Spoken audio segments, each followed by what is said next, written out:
Hey guys, it's Get Real TV over here, and this is Confessions of a Reject Part 2. Bam, bam, bam. I know last time I was kind of vague and I was a little bit all over the place with my video, and I just wanted to give you guys a blueprint of who I am, where I came from. But I think from now on, these confessions are going to be more subject-based and more in-depth on a certain view or a certain subject. And I think that's the way it's going to go from now on. So today's Confessions of a Reject are on my views on women, relationships, and marriage. Like I said, I always gonna keep it completely honest with you guys. I'm gonna be completely vulnerable with you guys, and what better way to do that than to tell you guys when I lost my virginity. So I lost my virginity when I was 19. I'm 20 now, so not that long ago. Almost 21, so about a year and a half ago. I've never been the stud. I was never the popular kid. When I was in school, I think I was an average guy. I had opportunities to lose my virginity, but as early as 16, I think. But my big mouth has always been my biggest contraceptive.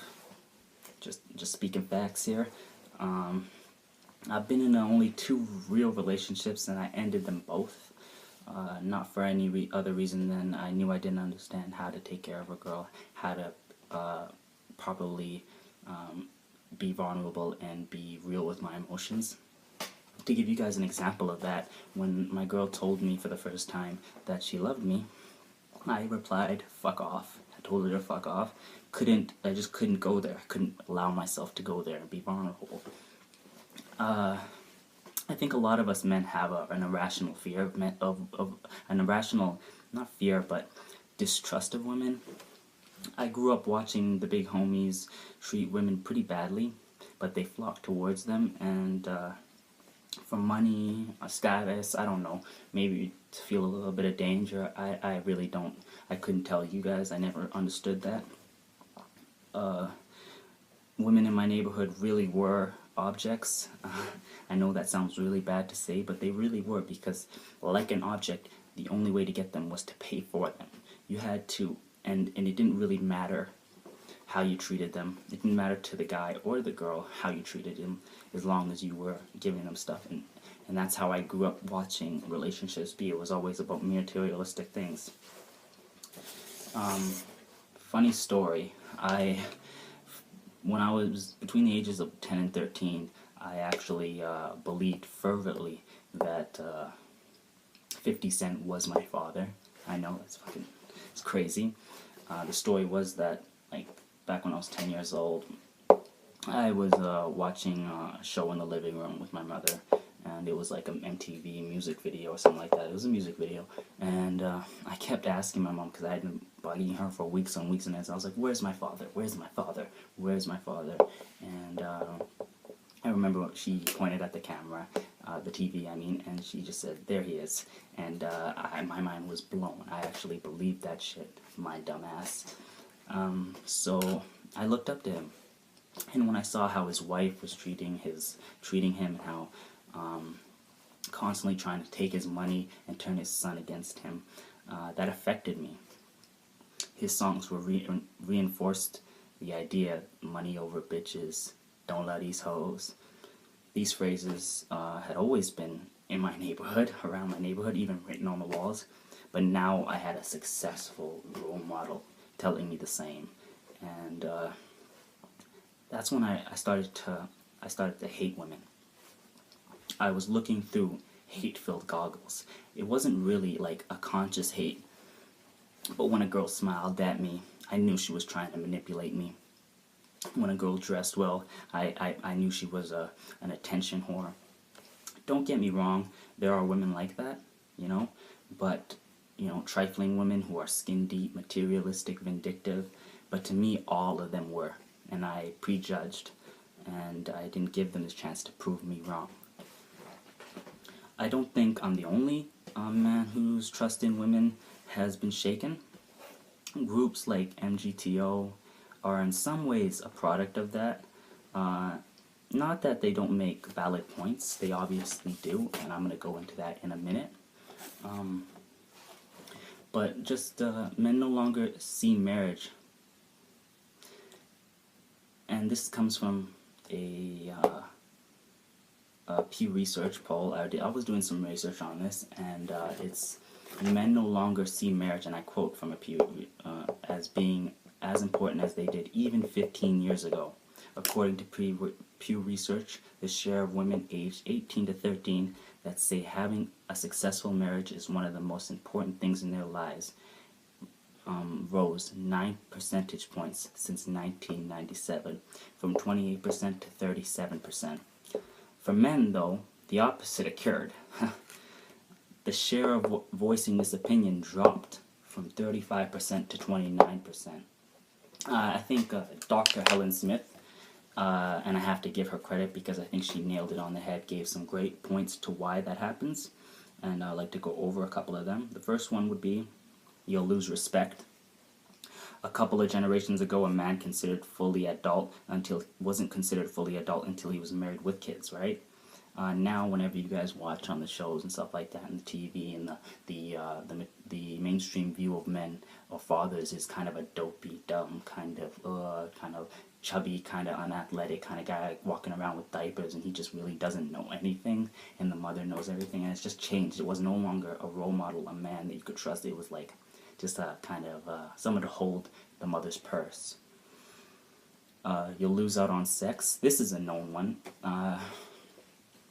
Married men have more sex often than single men, but the men who have relationships where they are not married but they live in the same house actually do have more sex than the married men. Way more sex, actually. And it also, one study off of Men's Health article followed 2,737 people for 6 years and found that cohabitators, like I said they were happier and more confident than married couples and singles. What does that mean? Maybe stress has to do with that. Maybe stress of being divorced or something like that has to do with your sex drive. I don't know. You'll lose space. Yeah, this one we hear a lot about. We hear about the man caves and how more and more men keep getting pushed into further reaches of the house, the garage, the basement, the least desirable places where they can find some peace and something that they like. And that doesn't sound like a very what can I say, attractive offer to men, especially not me. It doesn't. I don't want to spend my time in a basement. You could lose your kids and your money. Obviously, this one, MGTOW, definitely goes into great detail about how, I think about, I'm not being sure about this, but like 60% or 70% of marriages end in divorce, and like 90% of those divorces are like initiated by the woman, and that's a scary thought for guys. I mean, we know that the women are the ones calling for the divorce. We're not the ones calling for it. And usually they get it, and they take away your money, and they take on alimony, child support, and you can also go to jail for that. Does not sound like a sweet deal. Seems like a pretty bad deal. You'll lose in court. This one goes further into detail about that. Men often complain that the family court legal system is stacked against them, and it is. Women gain custody and child support the majority of the time, as pointed out in the ABC News article, and I quote, "Despite the increases in men seeking and receiving alimony, advocates warn against linking the trend to equality in the courtroom. Family courts judges still tend to favor women," said Ned Holstein, the founder of Fathers and Family, a group advocating family court reform. Family court still gives custody overwhelmingly to mothers, child support overwhelmingly to mothers, and court still give alimony overwhelming to mothers and women. The family court came into existence years ago in order to give things to women that mothers needed.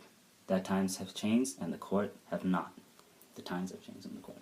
So we go further into that, and I mean that's a very valid point. You'll lose your freedom, at least if you're charged with child support that you can't pay. You can be put into jail. I talked about this one, and you could lose your freedom for that one. So that's crazy. Single life is better than ever. Yeah, this one I have to agree with completely. if you're somebody who is trying to create a living for yourself, inflation, the price of living has skyrocketed, and I mean, you can't just be supporting a whole family on one person's pay unless you're like a lawyer or doctor, and it's better just to live on your own. It also is better for the employer. Before, there used to be, I think around, like back in the day, they wanted a hard-working family man. But today, in these offices, they want a man with no other strings attached. They want a man with his goals set on the job, and that's it. And that's completely understandable. So I wanted to, those are some of the good points about that I felt needed to be said, and I'm also going to be doing a couple interviews later on, hopefully trying to catch married men and ask them questions about this and their opinions on why they got married, what they believe about the younger generation and how we're not getting married. And also I wanted to do another video on top of that where I check out married women and hopefully get their opinion on the same thing. I'll see you guys later, and get real. Bye.